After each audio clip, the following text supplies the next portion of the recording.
الحمد لله رب العالمين وصلى الله وسلم على رسوله الكريم وعلى آله وأصحابه أجمعين. أما بعد فأعوذ بالله من الشيطان الرجيم.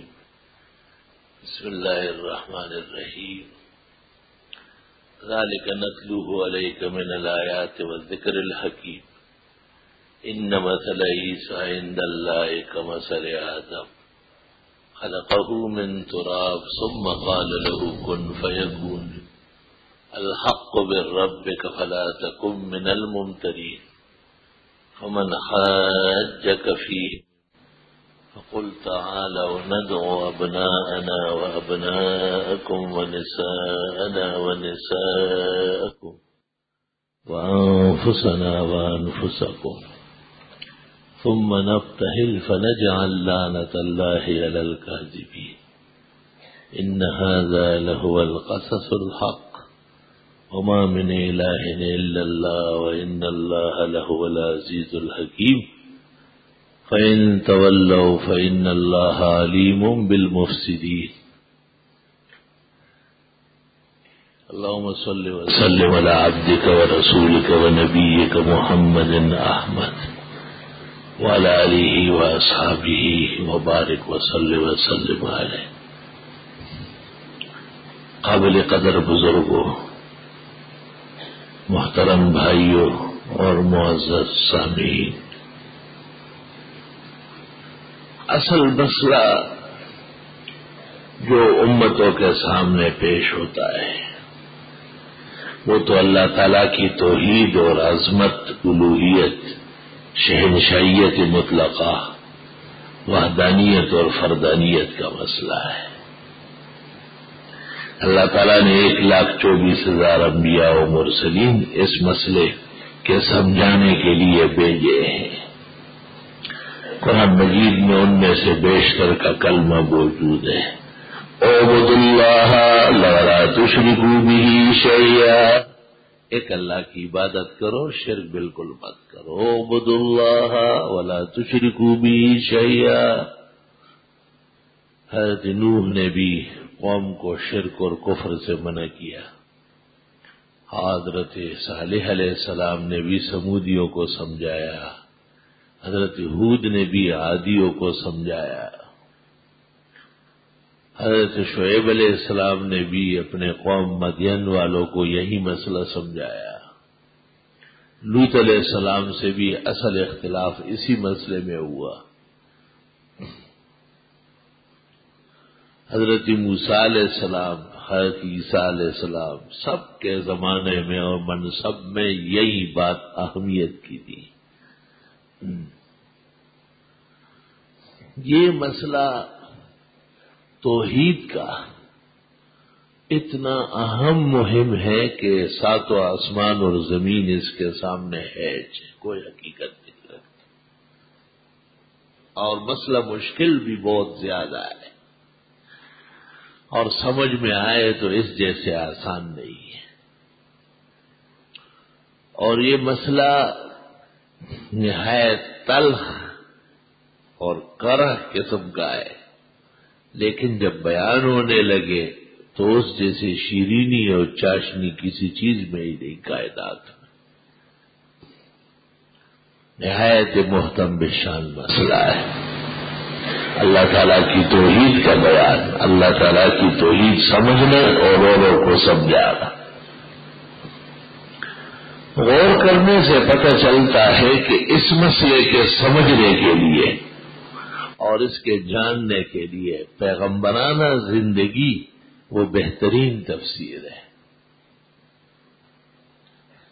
جس شخص کو پیغمبر کی زندگی کا پتہ ہو وہ جانے گا کہ ایک پیغمبر نے اور پھر تمام انبیاء کے سرتاج اور سرخیل ہمارے شافع و مشفع حضرت محمد صلی اللہ علیہ وسلم نے کس اہمیت کے ساتھ اس مسئلے کو سمجھایا ہے اور امت کو اس کی تاکید اور وصیت فرمائی ہے. یہ بھی حیران کن بات ہے کہ جن اقوام اور قبائل یا افراد کا پیغمبروں سے اختلاف ہوا اس مسئلے میں ہوا،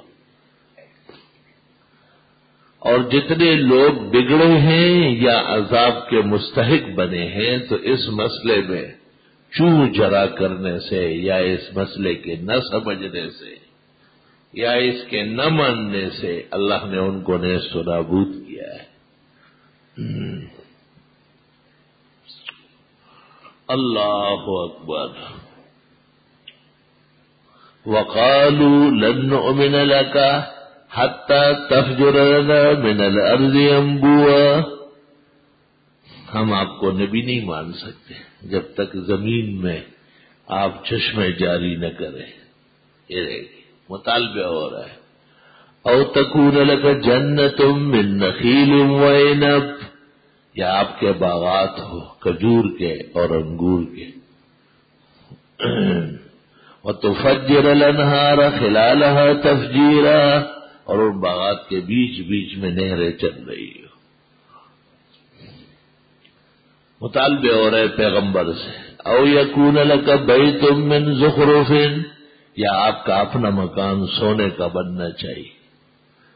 بڑے بڑے محلات دیکھتے تھے نا تو وہ کہتے ہیں پیغمبر کے کچے مکان میں۔ اب بھی دین کے لوگ اور علماء سادگی زندگی والے ہیں، اس زندگی میں نبوت کی زندگی میں ٹاٹ پاٹ نہیں چل سکتی، اس کا پیوند ہی نہیں لگے گا، کوئی لگانا چاہے بھی تو نہیں لگے گا۔ ایسی خالص مخلص زندگی ہے پاکان زمانہ کی۔ وہ شیخ سعدی کی بڑی شہرت تھی، بڑا قابل آدمی تھا، تو کوئی شخص ہندوستان سے ملنے چلا گیا۔ اتفاق سے شیخ سعدی کسی ملک گیا تھا اور دو بادشاہوں کے درمیان صلح کرنے میں جرگے میں بیٹھا تھا، اور شیخ سعدی کے گھر کو جو دیکھا تو وہ اس زمانے کے حساب سے بھی ذرا کمزور گھر تھا، کچا بنا ہوا تھا، وہ کوئی جھونپڑی سی تھی۔ وہ حیران ہو گیا کہ یہ خانہ سعدی شیرازی ہے، اس کا یہ خانہ ہے سعدی شیرازی ہے، یہ حضرت رہے یار جگہ۔ اللہ اکبر۔ بعض کیفیات ایسی ہوتی جو ماننے کی نہیں ہوتی۔ میں مولانا مفتی محمود صاحب کی تعزیت کے لیے ان کی وفات پر گیا، دن کافی ہو چکے تھے، لوگ منتشر تھے۔ حضرت کا جو مکان دیکھا، اگر میں خود ان کے گھر جا کے آنکھوں سے نہ دیکھتا تو شاید دوسروں کے بیان سے مجھے نہ ماننا ہوتا۔ اللہ اکبر۔ وہ شخص جس کو بار بار صدر ضیاء الحق ٹیلی فون کرتا تھا کہ آپ صدر بن جائیں اور میری جان چھڑائے، حضرت فرماتے تھے، جو میرے سامنے بات ہوئی اس طرح، حضرت فرماتے جو صدر آپ بنائیں گے پھر اس کو آپ توڑیں گے بھی تو ایسی صدارت پہ لانا، جہاں مجھے دے رہے تو لے بھی سکیں گے۔ حکومت کا عہدہ ایسا ہو کہ قانون اور قاعدے سے ملے، اور قانون اور قاعدے کا جب تک انحراف نہ ہو تو وہ قائم رہے۔ اللہ۔ شیخ سعدی رحمت اللہ علیہ کی بیٹی تھی، سعدیہ نام تھا اس کا۔ اس کو کہیں سے پتہ چلا، معلوم ہوا کہ مہمان ہندوستان سے آئے، اور مکان دیکھ کر کے بڑے گھبرا گئے۔ آئے ہے تو انہوں نے کہا مکان کے دیکھنے آئے تھے، میرے ابا جان سے ملنے آئے تھے۔ مکانات تو ہندوستان میں بہت اچھے بنے، وہاں بڑی بھرپور سلطنتیں ہوتی ہیں۔ اگر میرے ابا جان سے ملنے آئے اور اب آپ اور انتظار بھی نہیں کر سکتے تو بس ایک شعر سن کے جاؤ۔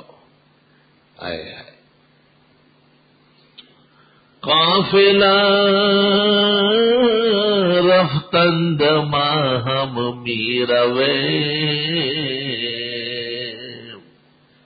قافلہ چلا گیا، ہم بھی پیچھے جانے والے. قافلہ رفتند ما ہم میروے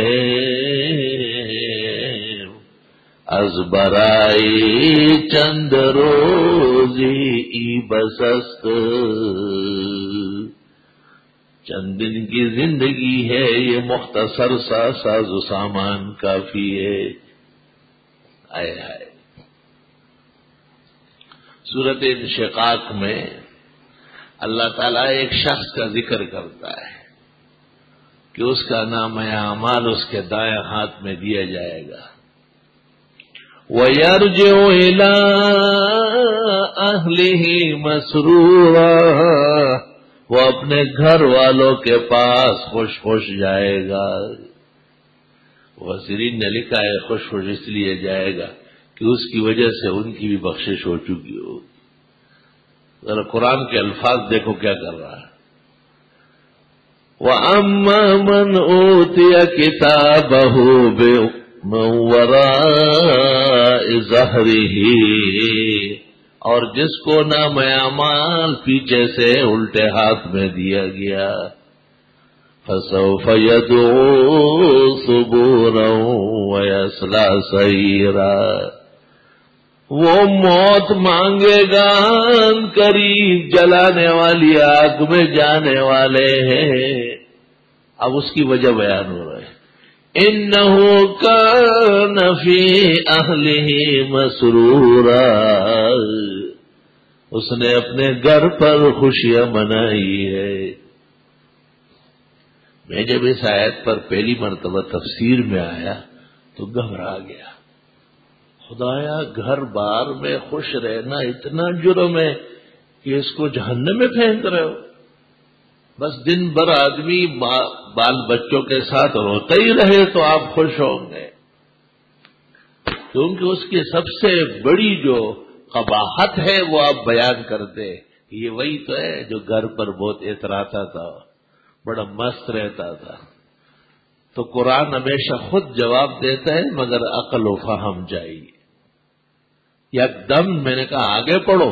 انہو ظن ان لن یحور، اس گھر کی خوشیوں کی وجہ سے اس کا عقیدہ بنا کہ مرنے کے بعد دوبارہ زندگی نہیں ہے.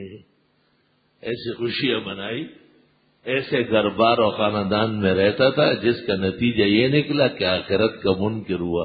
تو ایسے خوش رہنا اور ایسے گھر میں رہنا حرام نہ جائے، کفر کا باعث. علماء نے آیات سے استدلال کیا ہے کہ کفر کے دیار اور ملک میں بہت دیر تک رہنا، جس سے نسل اور خاندان کے عقائد میں خدا نخواستہ فرق آ جائے، خطرناک ہے. بہت سارے بھاگ آ رہا ہے.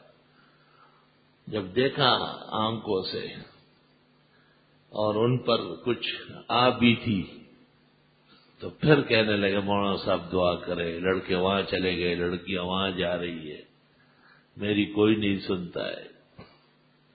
دیکھ کر گورے غریباں تو اجل یاد آئی. آئے ہائے. ایک شاعر نے، عاقل نے کسی بزرگ کی قبر دیکھ کر شعر پڑھا. دیکھ کر گورے غریباں تو اجل یاد آئی، سونے والوں نے کیا نیند سے بیدار ہمیں. وہ تو سو گئے لیکن ہم جب وہاں سے گزرتے ہیں تو عقل آتی ہے. وَإِذَا حَمَلْتَ إِلَى الْقُبُورِ جَنَازَةً فَاعْلَمْ بِأَنَّكَ بَعْدَهَا مَحْمُولٌ. جب آپ جنازہ اٹھا کے قبرستان لے جانے لگے تو سمجھ لو ایک دن تیرا بھی جنازہ ہوگا. پتہ نہیں نصیب بھی ہوگا یا نہیں. انہ کان فی اہلہ مسرورا، اس نے گھر بار والوں کے ساتھ مل کر خوشیاں منائی. خوشیاں قابل اعتراض نہیں ہے لیکن اس کو نقصان بہت پہنچا. انہ ظن ان لن یحور، یہ سمجھنے لگا کہ دوبارہ اٹھنا نہیں۔ بلا ان ربہ کان بہ بصیرا، اس وقت بھی اللہ اس کو خوب دیکھ رہا تھا کہ یہ بندہ دنیا کے ساتھ کیسے دل باندھ رہا ہے۔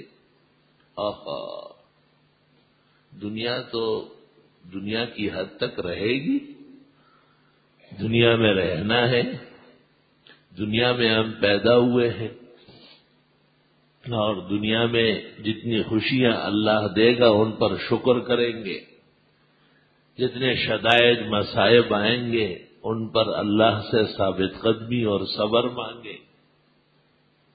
یہ تو نظام زندگی ہے، اور اس میں انبیاء کی سنتیں مشال کی طرح موجود ہیں۔ اور حضرت نے ایک شخص کو دیکھا نماز کے بعد دعا مانگ رہا تھا۔ دعاؤں کے لیے بھی عقل چاہیے، دعا ہر دعا مانگنے کی نہیں ہے۔ استاد محترم حضرت بنوری ترمذی شریف کی شرح میں لکھتے ہیں کہ اگر خدا نے مجھے توفیق دی اور میں ترمذی شریف کے اس جگہ تک پہنچا کتاب الدعوات جہاں دعاؤں کا بیان ہے، تو میں ایسا لکھوں گا کہ دنیا کو حیران کر دوں۔ زندگی کا خلاصہ، علم کا آخری نچوڑ وہ دعا ہے۔ اللہ، اور دعا تب مانگی جاتی ہے جب بندگی معجزہ ہو، جب اللہ کی عظمت اور بڑائی کا پورا عقیدہ ہو، اور اپنی بے بسی اور عاجزی بالکل مستحضر ہو۔ ایک بڑے بزرگ کو دیکھا، حضرت دعا فرمائے، میں ایسا حضرت دعا، ساتھی بڑے حیران پریشان، خدا اتنے بڑے بزرگ دعا ہی نہیں مانگتے۔ میں نے کہا حضرت کہ اتنی بڑی زمین ہے، جائیدادیں ہیں کہ 300 سال تک ختم ہی نہیں ہوگی، ان کو دعا آئی ہی نہیں، اور بڑے بزرگوں سے پڑھ کے آیا ہے، اتنی امید فضل ہے کہ جہنم سے بچ جائے گی۔ دعا تو وہ مانگے جن کو ہر لمحہ خطرہ ہو، دعا تو وہ مانگے جن کو اپنے بنے بنائے بڑی مشکلوں سے تیار کردہ باغ کے اجڑنے کا خطرہ ہو۔ دعا وہ مانگے جس کو یہ فکر لاحق ہو کہ کیا کچھ ایک بندے کے ساتھ ہو سکتا ہے، وہ دعا مانگتا ہے، تب پتہ چلتا ہے۔ سب لوگ دعا کے لیے گئے، 4-5 دن، ہارون رشید کا زمانہ تھا، استسقاء ہو گئی۔ آج کل اخبارات میں آ جاتا ہے فلاں وزیر نے کہا استسقاء پڑھو، خوشامدی ٹولہ اور چاپلوس گروپ اور وہ پلاٹ چور اور مفاد پرست میدان میں نکل جاتے، استسقاء کر لیتے، وہ بارش 3 مہینے اور پیچھے ہٹ جاتی۔ اللہ کو پتہ ہے کہ ان کی وجہ سے تو میں نے روکا ہے، یہ شیاطین باہر آ گئے۔ اس کی دلیل یہ ہے کہ ہمارے فقہاء نے لکھا ہے کہ استسقاء کی نماز میں جانوروں کو لے چلو باہر، گدھے کو، خچر کو، گائے، بھینس، بکری کو۔ بھئی بارش نہیں ہے تو ان کو بھی چارہ نہیں ملتا نا، گھاس کم ہو گئی، خدا ان پر بھی رحم فرمائے گا۔ لیکن لکھا ہے کافر کو، ہندو اور سکھ کو نہ لے چلو، کیونکہ وہ موارد رحمت کے نہیں، عذاب اور قہر کے، انہیں دیکھ کے اللہ کو اور غصہ آئے گا۔ نور الرضا سے لے کے ہدایت تک تمام معتبرات بری پڑی، تو لوگوں نے استسقاء کی نماز بڑے دھوم دھام سے پڑھی۔ امیر المومنین ہارون الرشید اکبر ملوک الارض، 30,000 مربع میل میں ان کی سلطنت کا قلمرو تھا۔ اللہ، بارش ایک قطرہ نہیں ہوئی، اور فضا خراب ہو گئی، اور دھوپ ٹائٹ ہو گئی۔ کسی نے ہارون رشید کو آہستہ سے کان میں کہا کہ امام ابو یوسف رحمۃ اللہ علیہ تو نہیں آتے، قاضی القضات ہے، اس زمانے کے چیف جسٹس۔ ابھی چیف جسٹسوں کو بہت ہی زیادہ ہوتے کھانے پڑے، تو یہ کہنا کہ وہ اس زمانے کے چیف جسٹس سے خوف سا ہوتا ہے، چیف جسٹس صاحب کمزور ہو گئے، وہ اللہ انہیں عزت دے اور اسے صحیح معنوں میں غیرت بھی دے۔ لال مسجد اور حفصہ پر سٹے دے سکتا تھا، وہ نہیں دیا، اور کہا کہ فوج آ چکی ہے، مداخلت نہیں کر۔ تو وہ بھی تو فوجی تھا جس نے آپ کو مار بگایا۔ بھولنا نہیں چاہیے، نہ ڈرنا چاہیے۔ سندوں کو چھیڑا حضرت صاحب نے کہ دینی مدرسوں کے پڑھے ہوئے لکھے پڑھے نہیں ہے، وہ تو فضل الرحمان نے آنکھیں نکالی مشرف پر اور اس نے کہا نہیں ابھی چھوڑو، بعد میں دیکھا جائے۔ بہت اچھے ہیں، عدل و انصاف کے سالار ہیں، مگر وہ جو 1800 بیویاں اور بچے تیپائیوں کے سامنے جھلس گئے، ان کا بھی حق تھا کہ ملک کا کوئی آدمی ان کو بچاتا۔ اور جن چودھریوں نے سودا بازی کی، فیصلہ ہو چکا تھا کہ چھوڑنا نہیں ہے، اور ہمارے علماء کو ساری رات پریشان کرنے کے لیے، ساری رات اللہ تعالیٰ نے ان کو اپنے گھر بار پر کیسے بنا دیا۔ آنکھیں دیکھنے کے لیے اور عقل عبرت لینے کے لیے اور دل گردہ اس کی تہ تک پہنچنے کے لیے چاہیے۔ ہر انسان عبرت نہیں لے سکتا۔ قرآن اس لیے کہتے ہیں ان فی ذلک لعبرۃ لأولی الابصار، یہ عذاب اور یہ پکڑ دکڑ ان لوگوں کی سمجھنے کے لیے سامان ہے جن کی دیکھنے والی آنکھیں، جن کی آنکھوں میں واقعی شعور کے ساتھ دیکھنا ہے، کامل نظر جن کی ہے۔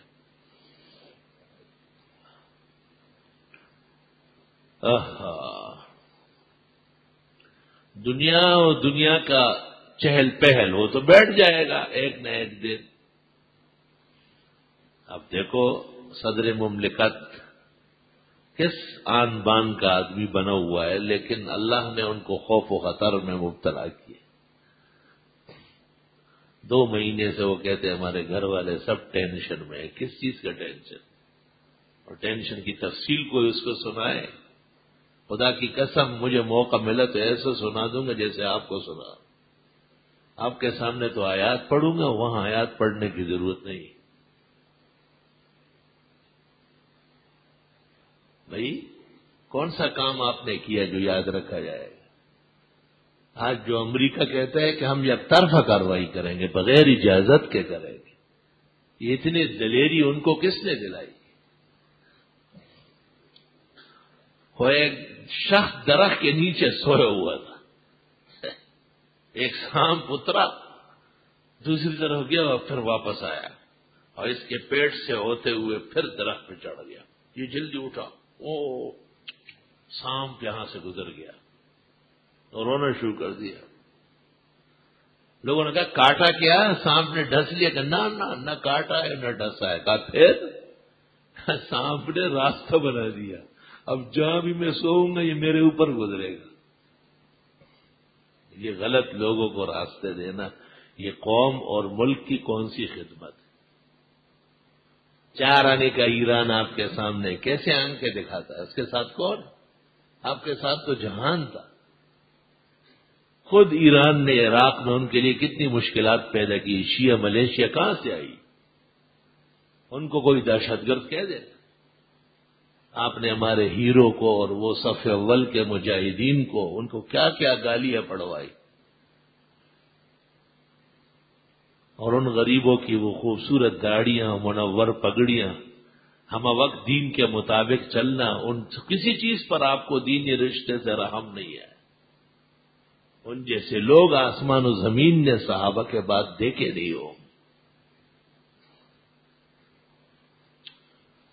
بس آپ کا کام پورا ہو گیا اور آپ نے دوسری طاقت کی اطاعت شروع کر لی۔ آپ کو پتا ہے تمام طاقتوں کا سب سے بڑا سرچشمہ کون سا ہے؟ وہ اللہ بزرگ و برتر کی عظیم ذات۔ وَأَنَّ الْقُوَّةَ لِلَّهِ جَمِيعًا، تمام طاقتوں کا عظیم سرمایہ اللہ بزرگ و برتر کی عظیم ذات ہے۔ اس کی اطاعت اور عبادت اور اس کے احکام کی پابندی اور اس کی خوشنودی کا حصول اور اس کی ناراضگی اور نافرمانی سے بچنا یہ بہت ضروری ہے۔ دنیا تو گزر جاتی ہے، شیخ سعدی کی بیٹی نے یہی تو کہا، قافلہ رفتند ماہم میروے از برائے چند روزے بسس۔ ڈاکٹر عبدالحی عارفی نے ایک قیمتی شعر کہا ہے، بظاہر تو معنی میں فرق ہے لیکن غور کرنے سے پتہ چلتا ہے کہ اسی کا ترجمہ ہے۔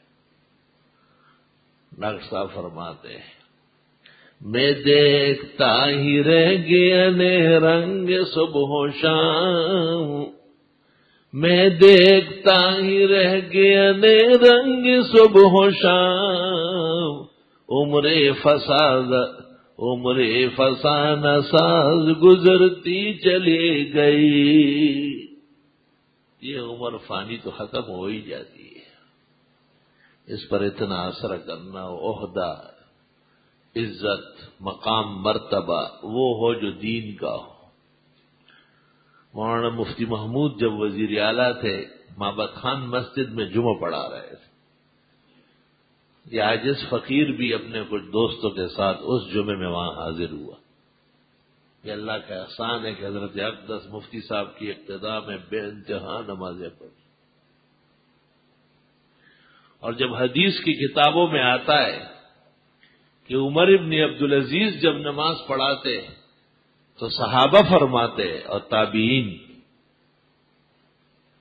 کہ وہی نماز ہے جو پیغمبر کی نماز، حضرت اس طرح امامت کرتے۔ حضرت اقدس مولانا مفتی محمود صاحب کی اقتداء میں بھی جب ہم نماز پڑھتے تو ہمیں یہی خیال آتا کہ شاید پیغمبر کے بعد یہ دوسرا فرد ہے، یہ ایسی شان و شوکت کی نماز پڑھا۔ حضرت نے اس وقت مابد خان مسجد پشاور میں یہ بات کہی کہ یہ مقام اور مرتبہ کہ میں امام ہو، جمعہ پڑھاؤں گا، ممبر پر بیٹھا ہوں، یہ ہماری دائمی عزت ہے، حکومت چاہے یا نہ چاہے۔ اور فرمایا یہ وزارت اولیاء یہ تو آج ہے شاید کل نہ ہو۔ عقل مند آدمی عارضی چیزوں سے زیادہ دل نہیں باندھتا۔ صحت جب تک ہے نعمت ہے، لیکن کب تک رہے گی؟ مالداری اور غنا کسی کا ٹھیکہ ہے؟ وہ بڑے بڑے لوگ اب کارخانے اور فیکٹریاں بیچ کے کیوں بھاگ رہا ہے؟ اس زمین پر اتنے جرائم کیے گئے کہ یہ مزید برداشت نہیں کرتی، اور یہ مسئلہ قرآن مجید میں موجود ہے۔ قرآن مجید میں اللہ فرماتے ہیں کہ قیامت کے دن اس زمین کو میں ہٹا دوں گا، یوم تبدل الارض غیر الارض، اس زمین کو ایک اور زمین سے بدل دوں گا، اس کو ہٹانا ہے، دوسری زمین بچاؤں گا۔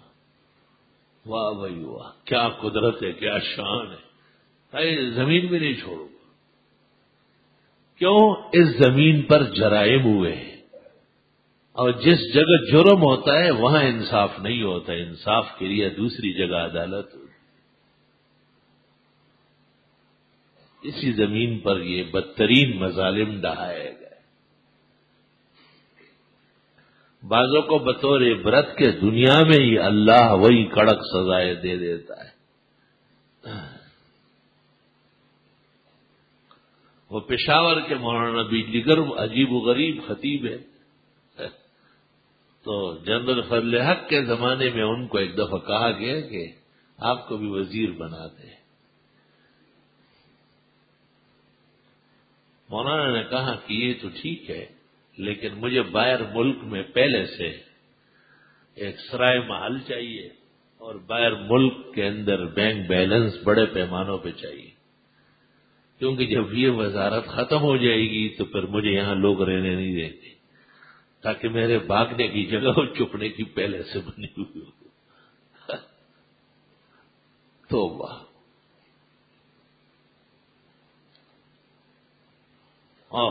جن ہمارے علماء اور بزرگوں نے یہ قبول کیا ہے، انہوں نے قوم اور ملک اور دین کے فروغ کے لیے یہ تمام تکالیف برداشت کی، ان کی نیتوں پر شبہ نہیں۔ امید ہے کہ ان کو اچھی نیتوں سے اللہ اچھا اجر و مقام عطا کرے۔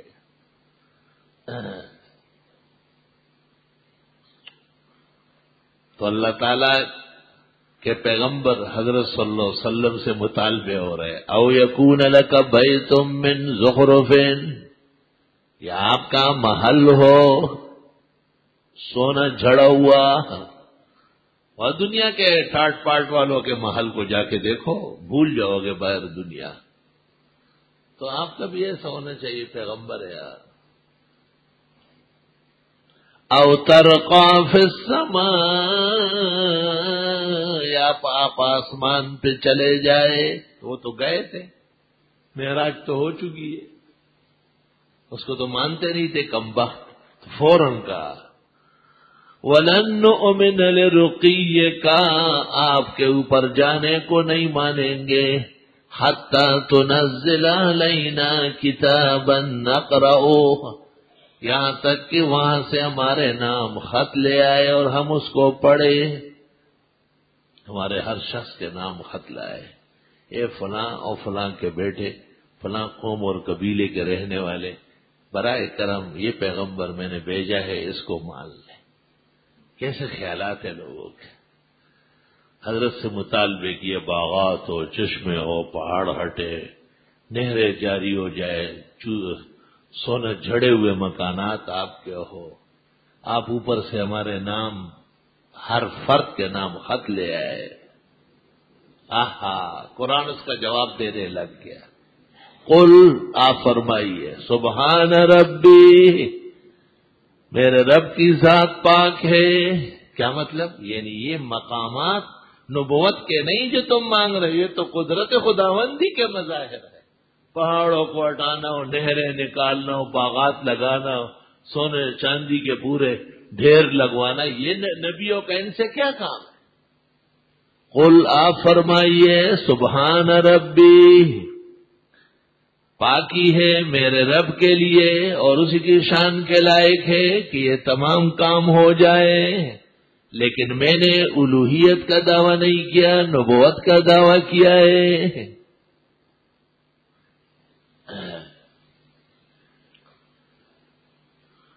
اور ایک بادشاہ کے دربار میں ایک شخص آیا نا، اور اس نے نبوت کا دعویٰ کیا تھا۔ بادشاہ نے کہا آپ معجزہ دکھائے اور یہاں پر یہ سرسوں اگا لے ابھی۔ اس نے کہا، اس میں اس کا دماغ صحیح تھا کہ اس نے کہا بادشاہ سلامت، اللہ تعالیٰ جو آسمان و زمین کا پیدا کرنے والا ہے، وحدہ لا شریک ہے، وہ سرسوں کا دانہ 3 مہینے میں اگاتا ہے۔ میں نے تو خالی نبوت کا دعویٰ کیا، الوہیت کا نہیں کیا۔ کہ مجھ سے کیا کیا مانگتے ہو، سوچ سمجھ کے مانگا گا۔ مشرکین بھی اندھے تھے، انہوں نے کہا کہ آپ یہ پہاڑ ہٹائے، نہریں جاری کرے، باغات لگوائے اور دنیا کا ساری دولت اور متاع اپنے پاس جمع کرے، تب ہم مانیں گے کہ یہ ایک مالدار قسم کا متمول زمانہ اور لینڈ لارڈ پیغمبر ہے۔ توبہ توبہ۔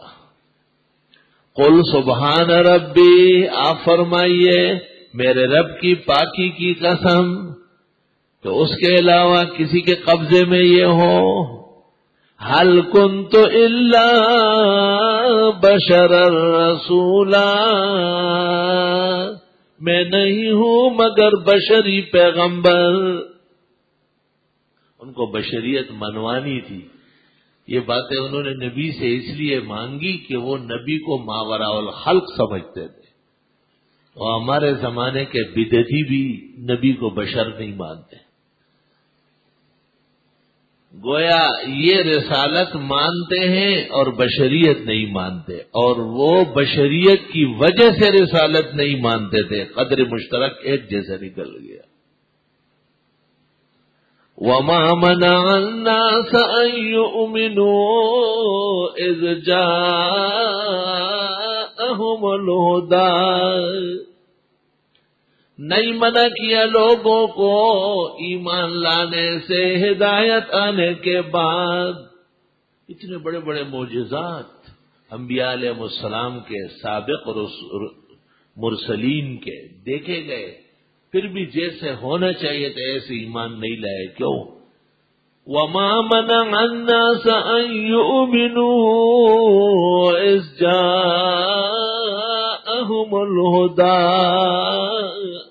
إِلَّا أَن قَالُوا أَبَعَثَ اللَّهُ بَشَرًا رَّسُولًا. وہ بھی کہتے تھے کہ اللہ تعالیٰ نے ایک بشر کو پیغمبر بنایا ہے. پیغمبر تو نور ہونا چاہیے. قُل لَّوْ كَانَ فِي الْأَرْضِ مَلَائِكَةٌ، آپ فرمائیے اگر روئے زمین میں ہوتے فرشتے مطمئنین بسنے والے، یمشون چلنے پھرنے والے، لنزلنا علیہم من السماء ملکا رسولا، ہم آسمان سے بھیج دیتے نوری پیغمبر، فرشتہ رسول کی شکل میں، یعنی نوری پیغمبر. 1400 سال پہلے جواب دیا گیا ہے کہ چونکہ روئے زمین پر انسان آباد ہے، بشر آباد ہے، اس لیے انسان اور بشر کی تعلیم و تربیت کے لیے اذ بعث اللہ منہم رسولا، اللہ نے انہی میں سے ایک کو رسول اور نبی بنایا ہے. ظاہر ہے انبیاء علیہ السلام کی زندگی وہ قوموں کے لیے مشعل راہ ہے، اور خاتم الانبیاء حضرت محمد صلی اللہ علیہ وسلم کی زندگی مبارک وہ تو تمام زندگیوں کا تاج ہے، اور جملہ حیات اور جاویداں زندگی آپ کی زندگی کے سامنے ہیج ہے. آپ کو اللہ نے علی الاطلاق عزت کاملہ، فخر و شرف عطا فرمایا ہے. بھئی حضرت ماں باپ، دادا دادی، نانا نانی کے نسل کا ایک فرد ہے، وہ سب محفوظ ہے. بشریت اور ابدیت واضح ہے. آپ پیدا ہوئے ہیں تب تو آپ کہتے ہیں ربیع الاول میں جلسہ ہے، جلوس ہے، اور شرم تم کو مگر نہیں آتی. ربیع الاول صرف پاکستان میں ہے، یہ کوئی پاکستانی مہینہ ہے، یہ اسلامی مہینہ اور دین کا مہینہ ہے. اسلام اور دین کہاں سے آیا ہے؟ مکہ مکرمہ اور مدینہ منورہ، وہاں ربیع الاول کا کوئی پروگرام کیوں نہیں؟ کیونکہ وہاں صدق اور طہارت، ایمان اور اعمال عروج پر ہے، اور آپ نے صدق کی جگہ جھوٹ اور طہارت کی جگہ نجاست اور سنت کی جگہ بدعت اور توحید کی جگہ شرک کا لبادہ اوڑھا ہے. آپ دھوکہ دینا چاہتے ہیں. خالص دھوکہ دہی کے لیے آپ نے یہ پروگرام رچا ہے. یہ بے بنیاد اور بے حقیقت رولہ جو آپ نے رلایا ہے، اور اتنی عقل نہیں ہے. کہتے ہیں 12 ربیع الاول، اول تو وہ وفات ولادت نہیں ہے، چلو مان لیا کہ وہ ولادت ہے. تو میں پوچھتا ہوں کہ آپ مجھے بتائیں کہ جس جگہ میں نے گزشتہ جمعے بھی یہ بات کہی، جب کبھی اسلام تاریخ بتاتا ہے تو دن نہیں بتاتا، یہ قاعدہ یاد رکھیں. جب کبھی کہے کہ یہ تاریخ جیسے 21، 23، 25، 27، 29 اس میں امکان ہے نا لیلۃ القدر کا جیسے مشہور ہے، تو پھر یہ نہیں بتایا کہ یہ جمعے کی رات ہے یا منگل کی رات. وہ ہو نہ ہو، رمضان شریف کی تاریخ کا خیال ہو.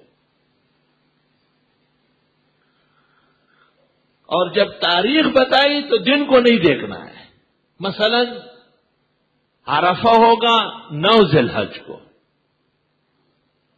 تو ہر زمانے اور ہر دور میں جب ذی الحجہ کی 9 تاریخ ہو جائے گی تو حاجیوں کو عرفات میں جانا پڑے گا، کیونکہ اسلام نے 9 تاریخ کا بتایا ہے۔ یہ پتہ ہے کہ حضرت کے زمانے میں آپ جب عرفات میں تھے تو وہ جمعے کا دن تھا، اور کئی اتفاق سے جمعہ پڑ گیا تو حج اکبر کہلاتا ہے۔ قاری نے اور ابدری نے رسالہ لکھا ہے الحج الاوفر فی الحج الاکبر، انکار کرنے والے زیادہ علم والے نہیں، لیکن یاد رکھنا جب اسلام دن بتائے تو پھر تاریخ کو نہیں دیکھیں۔ علمی بات بھی کبھی کبھی تو سمجھنا چاہیے۔ مثلا جمعہ، اب جمعہ کس تاریخ کو بھی ہو وہ جمعہ ہی ہوگا، یوم الجمعہ، اسلام فضیلت دیتا ہے یوم جمعہ کو۔ اس سے قطع نظر کہ اس زمانے میں جمعہ کس کس تاریخ کو پڑا، اور نہیں، آپ نے فرمایا 7 دن میں جو یوم الجمعہ ہے وہ مبارک دن ہے، اس میں آدم پیدا ہوا، اس میں جنت بھیجا گیا، اس میں دنیا بھیجا گیا، اسی کے دن میں قیامت قائم ہوگی۔ جمعے کے فضائل آ گئے۔ اور آپ نے اپنی ولادت باسعادت کے لیے فرمایا کہ یوم الاثنین ولدت فی، پیر کا دن وہ ہے جس میں میں پیدا ہوا ہوں۔ اور سنن کی روایات میں ہے کہ آپ نے پسند فرمایا کہ پیر کے دن روزہ رکھا جائے۔ کسی ایک محدث نے بھی یہ نہیں کہا کہ اب تاریخ کی ضرورت ہے، جب بھی پیر کا دن ہو، جس مہینے میں 4 مرتبہ کیوں نہ ہو، وہ چاروں کے 4 مبارک ہوگا۔ یوم الاثنین ولدت فی، چونکہ حضرت صلی اللہ علیہ وسلم نے ولادت سے متعلق دن کا نام لیا ہے، اس لیے تاریخ کو ٹٹولنا فضول حرکت ہے۔ شاید یہی وجہ ہے کہ اس میں اختلاف ہے، یعنی اختلاف عقل مندوں کا، مورخین کا یہ نہیں یہ کیا اختلاف والا ہے، یہ تو اپنے آپ سے بے خبر ہے، ان کے اتفاق و اختلاف کا کوئی معنی و مطلب ہی نہیں۔ اور کیا پورے کارخانے احادیث میں اور سنن میں کوئی ایک روایت مل جائے گی جس میں جناب رسول اللہ صلی اللہ علیہ وسلم نے ربیع الاول سے مناسب کوئی بات کہی ہو؟ ایک بات بھی پوری دنیا حدیث میں رہی کہیں نہیں، نہ ولادت سے متعلق اور نہ وفات سے متعلق، دونوں گھڑے گئے ہیں، اور اس سے متعلق تمام ریلے پہلے بے بنیاد اور بے اصل ہے۔ اپنے عظیم پیغمبر کے عظیم زندگی کو سبوتاژ کرنا، یہ ملکوں سے شکایت کرتے کہ انہوں نے گستاخی کی، اور ذرا گریبان میں جان کو شرم کرو پہلے۔ مکے اور مدینے کے آئینے میں آپ کو دیکھا جائے تو اپنے آپ کو مسلمان ثابت کرنا تجھے مشکل ہو جائے۔ وہ تو قیامت تک مسلمان ہے، کیونکہ پیغمبر نے یوں فرمایا ان الایمان یعرض الی المدینہ کما تعرض الحیۃ الی جوہرہا، سارے جہان سے ایمان ختم ہو جائے گا، پیغمبر فرماتے ہیں مدینہ منورے میں ایمان ہوگا۔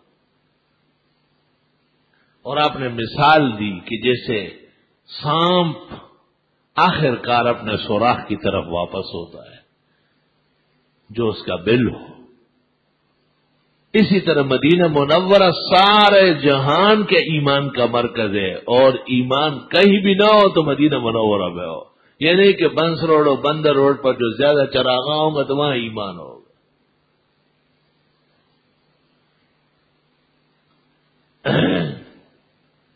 پیغمبر کی زبردست زندگی، پاک طہارت پر آئے تو کیسی شاندار پاکی ہے، اللہ اکبر۔ حضرت مسجد میں معتکف تھے، ایک مثال دیتا ہوں گا، کیا برمار ہے طہارت کا۔ بیبیاں رات کو آئی، بعض روایت میں 2، بعض میں 1، اور آپ سے گفتگو کی، آپ مسجد کے کنارے تک ان کے ساتھ جا رہے تھے۔ 2 صحابہ گزرنے لگے، آپ کو دیکھا تو وہ راستہ بدل کے جانے لگا، آپ نے انہیں اشارہ کیا آ جاؤ، تو وہ آئے، انہوں نے کہا یہ میری بیوی تھی، فلاں نام کی بیوی ہے، یہ کوئی اجنبی عورت سے میں مصروف نہیں ہوں۔ انہوں نے کہا حضرت آپ پر ہمارا ایمان ہے، ہم آپ کے بارے میں بدگمانی کر سکتے ہیں؟ آپ نے فرمایا انسان کا دل اس کے اختیار میں نہیں ہے، اگر خیال تک آ جاتا تو آپ کا ایمان سلب ہو جاتا، طہارت دے گے، پاکی دے گے۔ اللہ، آپ نے بیان فرمایا کہ یہود کے ہاں جب عورت کو ماہواری آ جاتی تو اس کو گھر سے نکال کے جنگل میں بٹھا لیتے، اس کے پاس راشن واشن رکھ لیتے اور کچھ اوپلے اور آگ کا نظام کہ جب پاک ہو جائے تو یہ آگ جلائے، ہم قریب آ جائیں گے، اور جب تک ماہواری ہے تو بلا بن جاتی، بھوتنی ہو جاتی، ظلم، بدتمیزی۔ بڑے شان سے آپ نے ان کی مذمت کی۔ تو عباد ابن بشر اور نعمان ابن بشیر نے آپ کو کہا کہ پھر ہمیں اجازت دے دے کہ ہم اسی طرح ملنا شروع کریں، تاکہ یہود کا صحیح رد ہو جائے۔ آپ سخت ترین غصے ہو گئے، اور جب آپ غصے ہو جاتے ہیں ایسا معلوم ہوتا کہ رخساروں میں انار نچوڑے گئے، ایسی سرخائی ٹپکتی، یکدم روانہ ہو گئے۔ کچھ دیر میں حضرت کی خدمت میں دودھ کا ہدیہ آیا، کسی نے سوغات میں دودھ بھیجا، آپ کو بہت پسند تھا دودھ، کیونکہ نبوت کا علم عالم آخرت میں دودھ کی شکل میں، یہ حدیث، تفسیر، فقہ، یہ سب جب شکل اختیار کرے گئے تھے اس سے بہترین لذیذ خوشبودار دودھ بن جائے، اس لیے خواب میں دودھ دیکھے تو علم ہے۔ آپ نے فرمایا کہ وہ جو 2 آدمی چلے گئے ان کو بلاؤ، وہ پلاتے۔ آدمی پیچھے دوڑا کہ حضرت یاد کر رہے ہیں، دودھ آیا ہے، آپ نے ان کو دودھ پلایا، اور پھر فرمایا تم یہ کہتے ہوئے تمہیں خیال نہیں ہے کہ حیض کے وقت میں اور ماہواری کی گھڑیوں میں بیوی سے ملنا یہ عیسائیوں کی خباثت و نجاست ہے، یہود سے بھی بچنا ہے اور ان سے بھی بچنا ہے، ایک کے مقابلے میں دوسرے کا اعلی کار نہیں بننا ہے، صلی اللہ علیہ وسلم۔ اللہ یہ اعتدال دے کے اور یہ نجاست سے بچانے کی تدبیر عظیم دے کے، علماء لکھتے ہیں آپ کے زیادہ ناراض ہونے سے اندیشہ تھا کہ انہیں نقصان پہنچے، اور آپ خیر و برکت کے لیے آئے، نقصان پہنچانے نہیں آئے، فوراً بحال کرائے اور پلائے بھی دودھ اپنے ہاتھ سے، جو ہمیشہ کے لیے نسلوں میں بھی علم اور ایمان کو قائم رکھے۔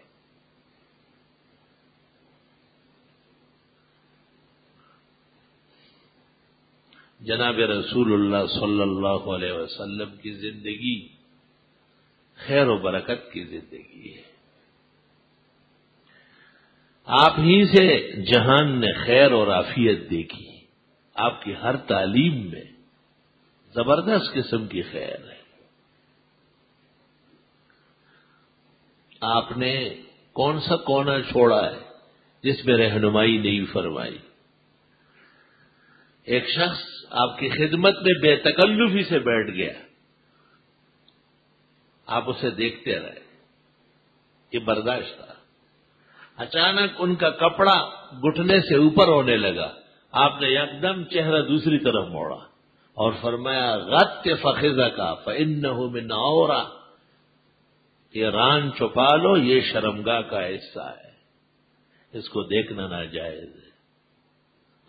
چڈیاں پہن کے گلیوں میں گھومتے ہیں، اور یہ انگریز کے زرخرید غلام اپنے گھروں میں انگریزیت کو قبول کرنے والا شکست خوردہ طبقہ، اپنی عزت و ناموس کا سودا کرنے والے، مرد کے لیے گھٹنے سے ناف تک کا جسم سخت مجبوری جس میں علاج اور جراحت کے بغیر زندگی ممکن نہ ہو، قطعاً اجازت نہیں ہے کہ اس کو کھولا جائے۔ یہ گلیوں میں اور ماں باپ اور بہنوں کے سامنے اس طرح کھڑے رہتے ہیں کیونکہ انہوں نے ٹیلی ویژن میں سنڈوں کو اس طرح کھیلتے ہوئے دیکھا ہے۔ کاش کی ایمان اور غیرت ہوتی۔ غط فخذہ کا اور پیغمبر کی زندگی بہترین و کامل و اکمل، ران ڈھک فإنہ من اور اللہ۔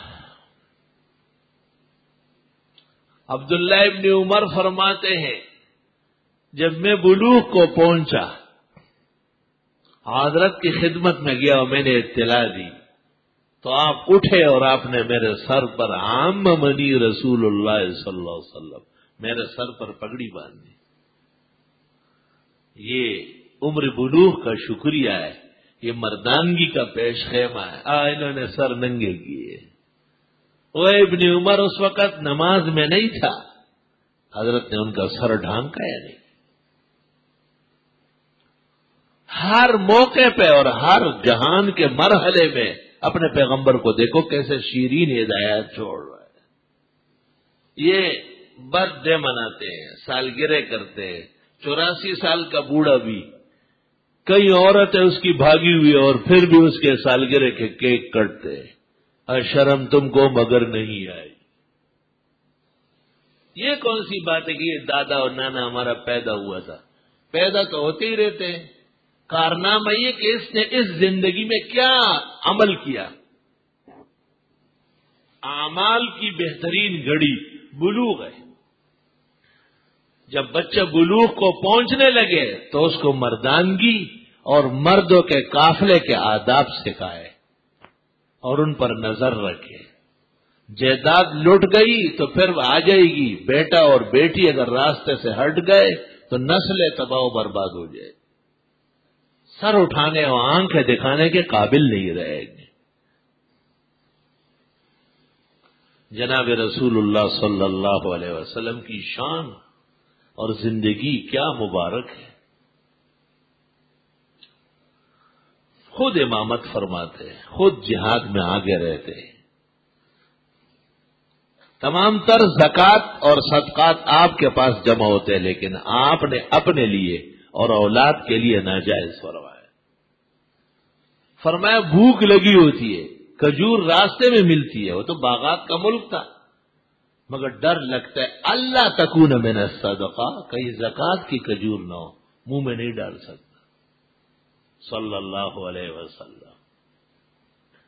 اور حسن مجتبی چھوٹا بچہ ہے، وفات کے وقت ان کی عمر 8 سال تھی، دوسری روایت 10 سال تھی۔ انہوں نے ایک کھجور اٹھائی اور منہ میں ڈالی، آپ نے کہا اوہ اوہ تھوکو تھوکو، الا تدری، آپ کو پتہ نہیں ہے کہ میرے اور میری آل و اولاد کے لیے صدقات اور زکوٰۃ کھانا یہ جائز نہیں۔ اللہ اکبر۔ کوئی قوم زکوٰۃ نہ دیتی تو آپ ان کے ساتھ جنگ کرنے تیار ہوتے، خبردار، جس طرح نماز فرض ہے زکوٰۃ بھی فرض ہے، اور یہ امت کے غرباء اور مساکین و مستحقین کا حق ہے۔ اپنی زندگی آپ نے کیسے بہترین طریقے سے بچائی۔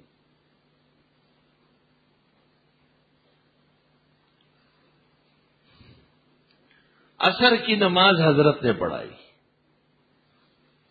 اور جیسے ہی نماز ختم ہو گئی آپ نے کہا الا رسلکم، سب لوگ صفوں میں بیٹھے رہے، اٹھنے کی اجازت نہیں، اور آپ اٹھے، لوگوں کو پھلانتے ہوئے باہر نکلے۔ بعض روایات میں ہے کہ جماعت کھڑی ہو گئی، اللہ اکبر کرنے سے پہلے آپ نے کہا مجھے ایک بات یاد آئی، اور آپ فوراً گھر گئے اور تھوڑی دیر بعد واپس تشریف لائے اور آپ نے نماز پڑھائی۔ نماز کے بعد آپ نے فرمایا گھر میں مال غنیمت کے سونے کی ایک ڈلی رہ گئی تھی، اینٹ رہ گئی تھی، ڈر لگا کہیں ایسا نہ ہو کہ پیغمبر پر رات گزرے اور غنائم کی کوئی چیز ان کے گھر میں ہو، اس کو خیرات و صدقہ کر کے واپس آیا۔ اللہ نے آپ کی زندگی شیرین، جامع و معنی بنائی، کیونکہ آپ کامیاب عبد عبد خاص، سید البشر، سید الخلائق اور اشرف المخالوق کے تاجدار ہے۔ اللہ تعالیٰ پوری امت کو صداقت کے ساتھ اپنے پیغمبر کی زندگی اول سمجھنے اور پھر اس پر عمل کرنے کی توفیق عطا فرمائے۔ وآخر دعوانا۔ انہوں نے پوچھا ہے کہ نفلی صدقات غیر مسلم کو دے سکتے ہیں؟ دے سکتے ہیں، کسی حکمت کے ساتھ۔ تبلیغ مقصود ہے، اس کا دل نرم کرنا ہے، اسے اسلام کی کوئی خوبی یاد دلانی ہے۔ واجبات جو صدقات ہے اس کا مصرف تو خالص مستحق مسلم ہے۔ نفلی خیر خیرات ان کو دی جا سکتی ہے بطریق حکمت او حسب حکمت بالغت كوعظ له او بتلین قلبه الى الاسلام او بترغیبه الى هذا الدین۔ اس کو دنیا کے مفاد کے لیے نفلوں سے راضی کرنا اجازت نہیں ہے۔ فضائل و مسائل نماز میں لکھا ہے اللہ تعالیٰ کے ساتھ آدمی کو سب سے زیادہ قریب سجدے میں ہوتا ہے۔ لوگ سجدے میں جا کر خوب دعائیں مانگتے ہیں، کیا یہ طریقہ سنت کے مطابق ہے؟ دو باتیں علیحدہ علیحدہ ملا لی آپ نے۔ اللہ کے ہاں بندہ سب سے قریب اس وقت ہوتا ہے جب وہ سجدے میں ہوتا ہے، یہ بات تو صحیح ہے، حدیث کے مطابق ہے، لیکن سجدوں میں دعائیں مانگنا یہ درست نہیں ہے۔ ہاں نفل نماز میں آپ عربی دعائیں مانگتے ہیں جو قرآن و سنت میں آئی ہے، مانگ سکتے ہیں۔ اپنی بولی اور زبان میں نماز میں دعا نہیں مانگ سکتے۔ ایک بعض عوام دیکھے گئے ہیں نماز کے بعد دعا مانگتے مانگتے سجدے میں چلے جاتے، یہ غلط طریقہ ہے۔ فتاوی عالمگیری جلد اول فصل فی السجدات اور تحریرات حدیث میں لکھا ہے کہ یہ بدعات اور منکرات میں سے، عوام کو اس سے روکا جائے۔ عشاء کی نماز کے بعد 8 رکعت قیام اللیل پڑھ سکتے؟ جی ہاں، وتر مؤخر کرے بہتر ہے۔ سونے سے پہلے قیام اللیل ہے اور وہ 8 رکعت ہے، سونے کے بعد اٹھ کر کے تہجد ہے، کم از کم 2، متوسط 8، افضل و بہتر 12 ہے۔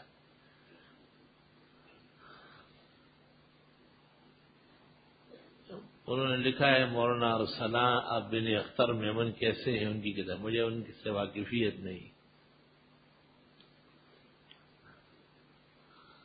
سیدھے ہاتھ کی طرف بٹن لگوانے کے بعد کوئی حدیث علماء کوئی قول ہو تو برائے مہربانی فرما، شابش شابش۔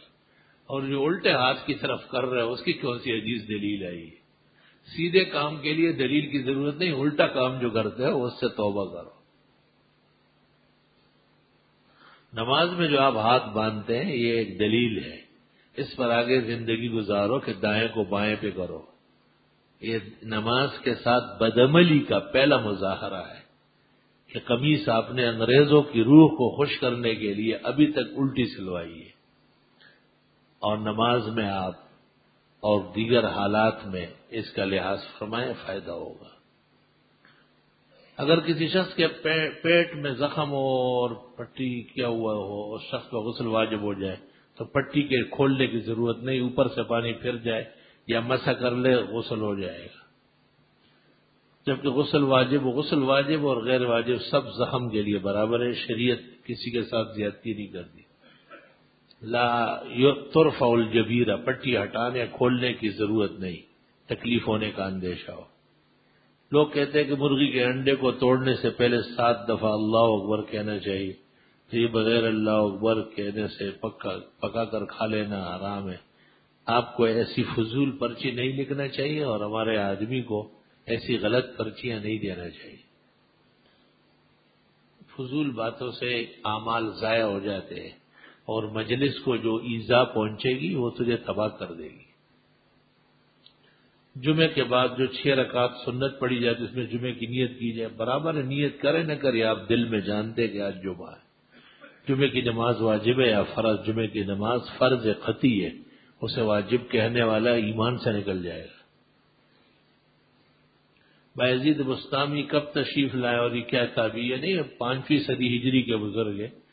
بایزید امام اعظم کی ملاقات، امام اعظم کے 400 سال بعد وہ آیا ہے۔ بایزید مجتہد نہیں، ولی کامل ہے۔ نماز فجر اثر کے متصل بعد نماز جنازہ سے تلاوت کی ادائیگی جائز ہے؟ نماز جنازہ تو ہر وقت جائز ہے، یہاں تک کہ سورج ڈوبتے وقت بھی ضرورت پیش آئی تو پڑھ سکتے ہیں۔ باقی سجدہ تلاوت اگر پہلے کا باقی ہے تو اس وقت نہ کرے، اور اگر عین اس وقت تلاوت ہوئی ہے تو کر سکتے ہیں۔ اس لیے علماء نے لکھا ہے کہ سورج ڈوبتے وقت اور چڑھتے وقت تلاوت مناسب نہیں ہے، ذکر و دعا مناسب ہے۔ عالمگیری جلد پنجاب۔ میت کے اہل خانہ کا قبر کی زیارت کے لیے جانا کیسے جا سکتے ہیں؟ خصوصاً خواتین بیٹیاں اور بہویں پردے میں جائیں۔ میت کو ایک دفعہ اہل خانہ غسل دے، دوبارہ غسل کا کیا حکم؟ دوبارہ غسل منع ہے۔ علماء نے لکھا ہے اگر نجاست بھی نکل آئی تو صرف وہ دھو لیا جائے، دوبارہ غسل نہ دیا جائے۔ لفظ جواد جیاد سے ہے جو عمدہ گھوڑوں کو کہا جاتا ہے۔ دلیل دیوار متنبی کا یہ شعر ہے، ومن رکب الثور بعد الجواد انکر ازلافہ والغبب۔ اور اکثر خطیب حضرات رب العزت کی صفت جواد کو جواد پڑھتے، دونوں صحیح ہے۔ راجح جواد ہے بلا شک کے، اور یہ جاد وجودو سے ہے۔ متنبی کے بیٹے تجھے اور سیغوں کا باب معلوم نہیں ہے، یہ اس سے نہیں ہے جو تم نے لیے، جاد وجودو سے ہے۔ بہترین ہونا اور عمدہ ہونا تجوید بھی اسی سے ہے۔ تو ویسے متنبی کا یادگار بن رہا ہے۔ متنبی تجھ جیسے کدو کریلے کو کہاں آئے گی؟ پوچھنا یہ کہ اگر کوئی امام رمضان شریف میں نماز تراویح میں 2 رکعت پڑھنے کے بعد بیٹھنے کے بجائے تیسری چوتھی رکعت کے لیے کھڑے ہو جائے، آخر میں سجدہ سہو کر لے، سلام پھیر لے، کیا یہ رکعت صحیح ہوگی؟ یوں سمجھ لے کہ 2 رکعت کے بعد بیٹھنا تھا، غلطی سے وہ تیسری کے لیے کھڑا ہوا، اب ایک اور پڑھا لے۔ وہ تنوب الاربع ونر رکعتین، یہ 4 رکعت 2 ہی کے حکم میں ہے، اور تلاوت کے اعادے کی ضرورت نہیں، تلاوت تراویح کے اندر ہو گئی۔ یہ 4 رکعت 2 رکعت ہو گئی، کیونکہ قاعدہ 2 رکعت کے بعد فرض تب وہ رہ گیا۔ تنوب الاربع ونر رکعتین، یہ 4 رکعت 2 کے حکم میں، اس لیے مقصود 2 ہوگی۔ ہماری مسجد کے دروازے کھڑکی شیشے کی ہے، آدمی جب نماز پڑھتا ہے تو سامنے سے اس کو اپنا تصویر نظر آتا ہے، اس سے بعض آدمیوں کو تو توجہ بھی نماز کی طرف سے ہٹ جاتی ہے۔ ٹھیک ہے، اس سے کوئی فرق نہیں پڑتا، اگر آدمی کو اپنی تصویر نظر آ رہی ہے تو اس کو اور عبرت ہو جائے گی کہ آج یہ یہاں شیشے میں نظر آ رہا ہے، کل یہ قبر میں پڑا ہوگا، تو اس سے نماز میں کوئی اثر نہیں ہے۔ ہمارے بلوچستان کے اکثر علاقوں میں یہ طریقہ نماز تراویح کی جب جماعت ختم ہوتی ہے، ہر رات امام یا مؤذن بلند آواز سے اعلان کرتے ہیں کہ صلاۃ الوتر، یعنی تراویح مکمل ہو گئی، وتر نماز کی نیت کر، جبکہ بعض علماء اس کے قائل نہیں۔ وہ بعض علماء جو ہے نا، اللہ انہیں ہدایت دے، جب 20 رکعت تراویح ہو گئی اور اب وتر شروع ہونے والے ہیں تو امام کا یہ کہنا کہ صلاۃ الوتر درست اور صحیح ہے۔ وہ بعض علماء اصل علماء نہیں ہے، سمجھدار نہیں ہے۔ جبکہ اگر یہ اعلان نہ کی جائے تو بعض لوگ نماز، اعلان ضروری ہے، اعلان مناسب ہے، اعلان کے خلاف بات کرنے والے کم عقل ہے۔ اگر کوئی شرعی عذر نہ ہو تو کیا باپ کے حکم پر طلاق دینا ضروری ہے؟ ہرگز نہ ماں کے کہنے سے نہ باپ کے کہنے سے طلاق دی جائے گی، ایسا شخص ظالم اور بے انصاف ہوگا۔ جب تک شرعی وجہ نہ پائی جائے یا دنیا کا کوئی ایسا جرم نہ ہو، ماں باپ تو شادی شوق سے کراتے ہیں، پھر بہو کے دشمن ہو جاتے ہیں، اس لیے ان کے شر سے بیوی کو بچانا بہت ضروری ہے۔ ایڈوانس یا ادھار لے کر رہائشی مکان بنائے، آپ کو اب فروخت کر کے رقوم واپس کروائے، اب زکوٰۃ فرض یا نہیں؟ یہ زکوٰۃ فرض ہے۔ اب سوال یہ ہے کہ یہ مکان بنیت تجارت کے خریدا گیا تھا، بنوایا گیا تھا یا اپنے لیے؟ اگر تجارتی نیت ہے تو کل سرمایہ بما فائدے کے بیچتے وقت زکوٰۃ دی جائے گی، اور اگر یہ اپنی ضرورت کے لیے تھا اور بک گیا تو پھر کل سرمایہ پر جب سال گزرے تو زکوٰۃ آئے گی۔ وراثت کی تقسیم کا اسلامی طریقہ بیان کرے۔ مرنے کے بعد جب ایک شخص کی اولاد ہو تو بیٹے کو آدھا اور بیٹی کو اس کا نصف دیا جائے گا۔ اگر اولاد بی ہے اور بیوی بھی تھی جو رہ گئی تو اولاد کے ہوتے ہوئے بیوی کو 1/8، اور اگر اولاد نہیں ہے تو بیوی کا 1/4، اور ماں باپ بھی اگر مرحوم کے ہیں تو 1/6 1/6۔ اور اگر اولاد کوئی نہیں ہے اور ماں باپ ہے تو 2/3 باپ اور 1/3 ماں. اور اگر بیوی مری اور خاوند رہ گیا تو اولاد ہے یا نہیں؟ اگر اولاد نہیں ہے تو خاوند آدھے کا وارث ہے، اور اگر اولاد ہے تو 1/4 کا. اور اگر خاوند مر گیا بیوی رہ گئی اولاد ہے تو 1/8 کی وارث ہے، اولاد نہیں ہے تو 1/4 کی وارث ہے. اگر دوران نماز جماعت ایک نمازی صف سے نکل جائے تو پیچھے صف کے نمازی اس کے پیچھے نمازی کیا کرے؟ ایک قدم آگے لے کے بڑھے. خواتین کے پردے کے مطابق کوئی اچھی کتاب کا نام بتا دیجئے. آج کل تو مثالی بیوی اور اچھی بیوی اور مسلمان بیوی، مسلمان خاوند ہمارے مولویوں نے لکھے ہیں، اس کو پڑھو. ہمارے گاؤں واقع کوارٹ میں لحد والی قبر بنانے کا رواج ہے، اور اس کے ساتھ ایک اور بیل بھی ذبح کرتے ہیں اور اس کے گوشت کو پکا کر گاؤں والوں کو کھلاتے ہیں. یہ عجیب بات ہے، لحد تو سنت ہے، لیکن یہ بیل جو مردے کے ساتھ لڑاتے ہیں یہ بہت نامناسب بات ہے. اس کا انکار نہیں ہے کہ زندے مردوں کی طرف سے صدقہ اور خیرات کرے، لیکن یہ اس کا کون سا ٹائپ؟ لوگوں کو چاہیے کہ ان کو کھانا دے، ان کے ہاں آئے ہوئے لوگوں کو بھی کھانا دے. اگر ایسی کوئی صورت نہیں ہے اور ضرورت ہے تو میت والے اپنے لیے اور مہمانوں کے لیے کھانے کا انتظام کر سکتے ہیں. اسی طرح میت والے میت کے ایصال ثواب کے لیے بھی خیر خیرات، خواہ وہ کھانا پکائے یا جانور کاٹے، درست اور صحیح. ہمارے علاقے میں اس طرح ہوتا ہے کہ میت کو دفن کرنے سے پہلے اس کی قبر میں گھاس رکھتے ہیں، اور ان لوگوں کے گھاس رکھنے کا مقصد قبر ذرا سے نرم ہوتا ہے. اب اس کے بارے میں آپ کی کیا رائے؟ کوئی حرج نہیں، یعنی یہ جائز ہے یا نہیں جائز ہے؟ اور اگر جائز ہے تو کیا وجہ ہے؟ نہیں جائز ہے، گھاس ڈالو، چھپاؤ گھاس میں اسے. دوسرا مسئلہ یہ ہے کہ بعض بوڑھی عورتیں کبھی کبھار قبر کی زیارت کے لیے جاتی ہے، بوڑھی جوان دونوں جا سکتی ہے. تو قبر کے جانے کے لیے اس کے چہرہ ڈھانکنے کا کیا مسئلہ ہے؟ بوڑھی بھی پردہ کرے گی، اتنی بوڑھی کوئی نہیں ہوتی. جس بوڑھی کی داڑھی نکلی ہوئی ہو وہ بغیر پردے کے جا سکتی ہے، ورنہ نہیں. اب ان کے داڑھی آنے کا انتظار کریں. اگر امام صاحب محراب کے اندر اور مقتدی مسجد میں ہو، درست اور صحیح ہے. سچی بات یہ ہے کہ محراب کل کے کل میں کھڑا ہونا بغیر کراہت کے جائز. سفر کی نماز کتنے فاصلے پر اور منزل پر کتنے دن کے ٹھہرنے تک پڑھی جا سکتی ہے، اور اگر منزل پر رکنے کی کوئی مدت بڑھ جائے؟ پہلی بات یہ ہے کہ سفر نام اس کا ہے کہ آدمی اپنے گاؤں شہر سے کم از کم 48 میل دور جاتا ہو. اس ارادے اور عزم سے جب وہ اپنے گاؤں شہر کے متعلقات سے باہر نکلے تو وہ مسافر ہوگا. جب تک وہاں کے متعلقات میں ہیں تو مسافر نہیں ہے.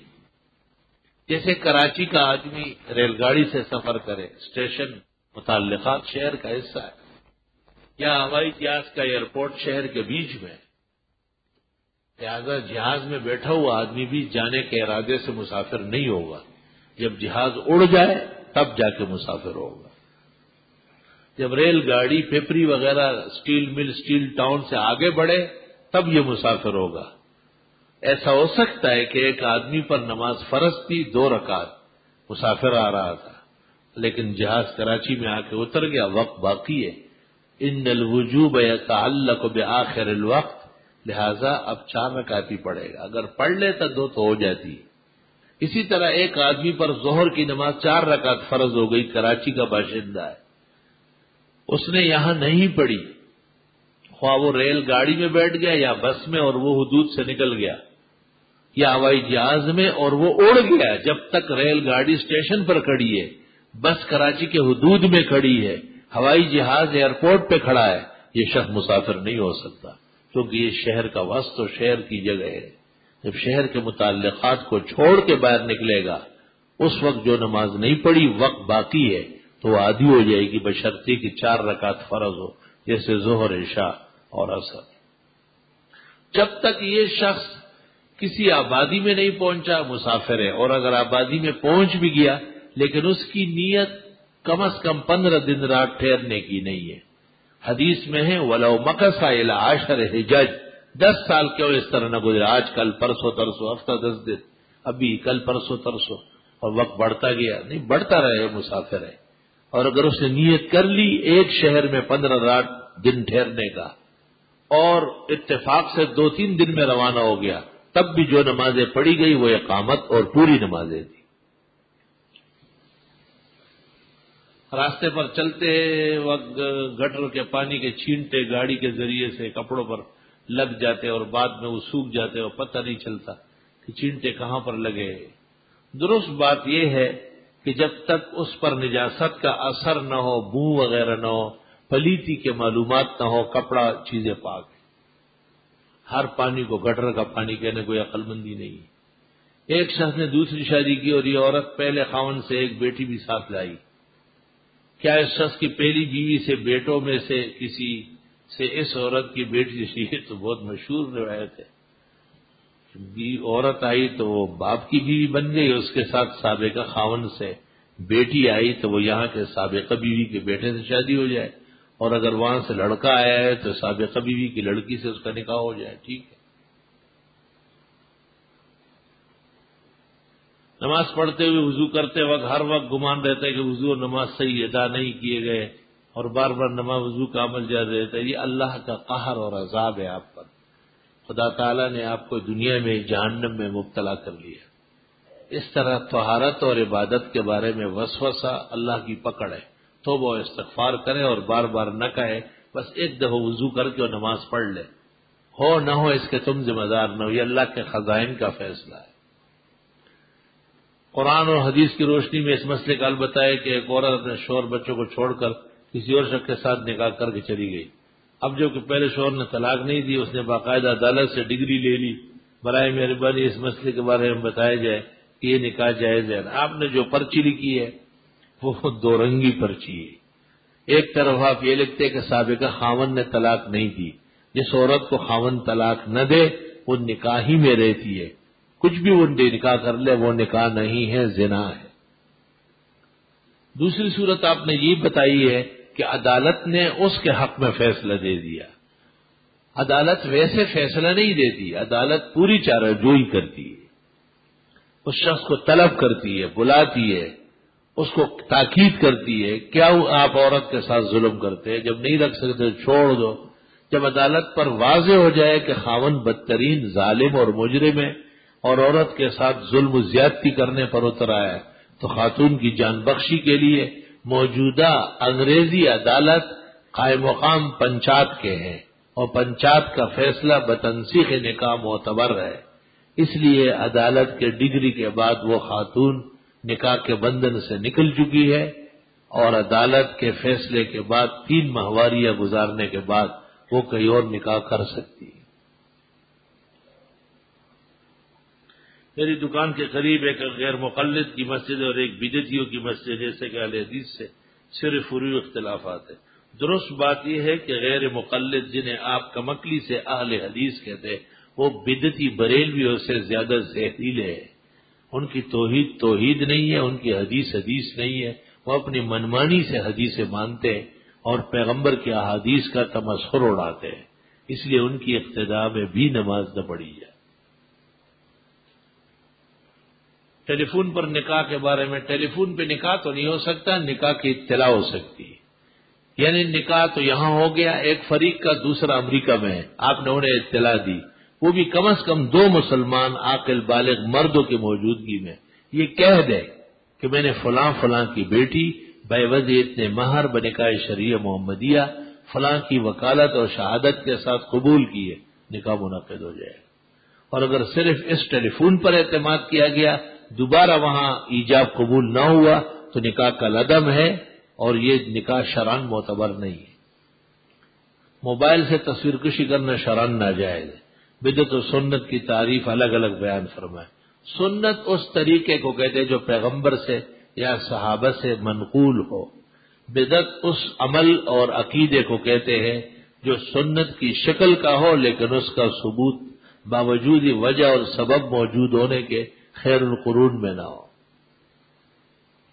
انا راجن لعفک کثیرا لانی اختطتک کثیرا وهذه رقعتک حریہ بان تتعلقها عند لاہور او پشاور ہم یستفیدون بها۔ دوسروں کے گوشت کھانے والے اسی طرح کا مسل و بدذات ہوتے ہیں، وہ عفو کرنے سے معاف نہیں ہوتے، یہ ان کی نسل و خون میں ہوتا ہے۔ فرض روزے باقی ہوں، نفلی روزے رکھ تو سکتے، بہتر پہلے فرض کی ادائیگی ہے، جیسے محرم وغیرہ، یا پہلے فرض نہیں، فرض یقیناً اول ہے۔ بیوی نے شوہر کے زیادہ جھوٹ بولنے کے بعد شوہر کو کہا کہ اگر آپ نے آئندہ جھوٹ بولا تو میں مطلقہ ہو جاؤں گی۔ شوہر نے کہا ٹھیک ہے، میں آئندہ جھوٹ نہیں بولوں گا۔ پھر نادانستہ شوہر سے جھوٹ کا صدور ہو گیا، عورت پر طلاق واقع ہے، کیونکہ یہ جملہ ٹھیک ہے کہ بعد خاوندی کا جملہ ہو گیا۔ ٹھیک ہے تو نکاح سے نکل گئے۔ ہمارے چاچا کی بیٹی ہے جس نے ہماری چھوٹی بہن کے ساتھ ہماری والدہ کا دودھ پیا ہے، کیا اس لڑکی کے ساتھ ہمارے نا توبہ، آپ کی والدہ اس کی ماں بنی اور آپ کی والدہ کی تمام اولاد اس کی بہن بھائی ہے۔ از جانب شیر دے ہمہ خویش شواد۔ نماز کے دوران اگر سجدے میں ٹوپی گر جائے، عالمگیری اور قاضی خان میں ایک ہاتھ سے اٹھا کے سر پہ رکھے۔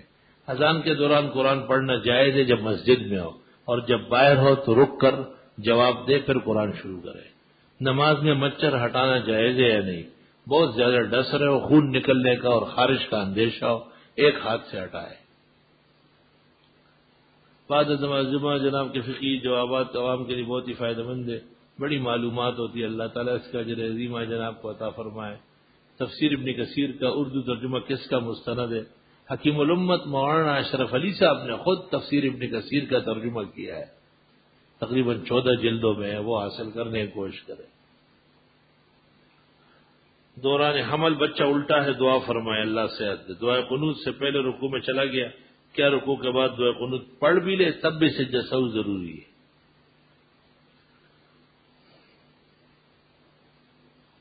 دعا فرمائے کہ میرے دوست کی تمام تکالیف پریشانی دور ہو، آمین۔ میرے شاگردوں کے امتحانات ہو رہے، اللہ سب کو کامیابی عطا فرمائے، آمین۔ میری والدہ دل کی مریض ہے، اللہ صحت شفا دے۔ الحمدللہ رب العالمین، نستغفرک اللہم ونسألک السلام والعافیہ۔ لا الہ الا اللہ وحدہ لا شریک لہ، لہ الملک و لہ الحمد وعلی کل شیء قدیر۔ جنہوں نے دوستوں کی تکلیفوں کے رفع کرنے کے لیے دعا کا کہا، اللہ انہیں تکالیف و شدائد سے نجات دے۔ جنہوں نے بیماریوں کا ذکر کیا، اللہ ان کی بیماروں کو صحت شفا دے۔ جہاں اموات مسلمین ہیں، اللہ ان کی مغفرت فرمائے، پسماندگان کو صبر و اجر دے۔ جو اور کسی درد اور کرب میں مبتلا ہے، اللہ تعالیٰ ان کی دستگیری اور امداد فرمائے، دعائے قبول فرمائے، کونین کی سرخروئی عطا فرمائے، ہر صدمے اور پریشانی سے محفوظ فرمائے، زمانے حال کے فتنۃ العباد و شر البلاد سے اللہ حفاظت فرمائے۔ صلی اللہ علیہ وسلم۔